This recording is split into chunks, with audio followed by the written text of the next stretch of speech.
This is an important news flash on certain powers that the South African Revenue Services are currently exercising against taxpayers by attaching funds out of their bank accounts.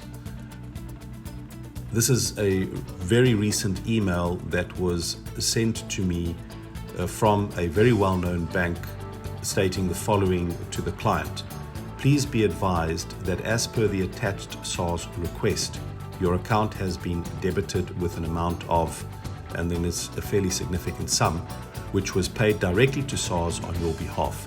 Kindly note that as per Section 6 and 4 of the Value Added Tax Act and Income Tax Act respectively, the bank is obliged to comply with the notice and may not disclose the contents of the notice to any person other than those who give effect to it. Unfortunately, we do not have any further information, therefore we advise you contact SARS directly. Now, what is most disturbing is the person who forwarded this to me states that the company in question has never had any staff and has not been registered for PAYE. The reference number and description in the notice is false and is not on the SARS system, and that the lawyer of the company concerned says that it would take an excess of 40,000 Rand in legal fees and at least 3 years to get the money back from SARS. Now, I have no doubt that this is most likely taking place on a fairly frequent basis.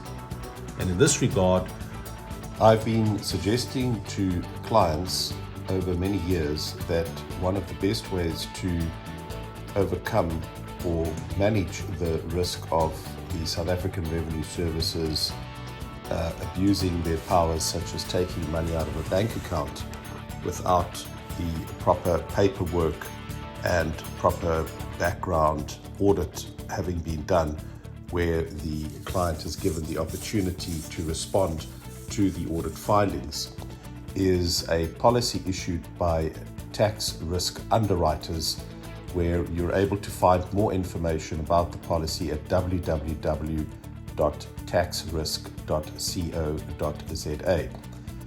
If you go to that website, you'll be able to see what coverage is offered and the monthly premium of that cost. Now, the policy only covers tax risk in the territorial area of South Africa. The example of the bank taking the money of the client and passing it over to SARS is a classic example of what will be covered by one of these policies. Depending on the premium, that will determine the amount of cover that will be offered. What should also be borne in mind is that the tax risk underwriters policy covers individuals, companies, as well as family trusts or interleavers trusts.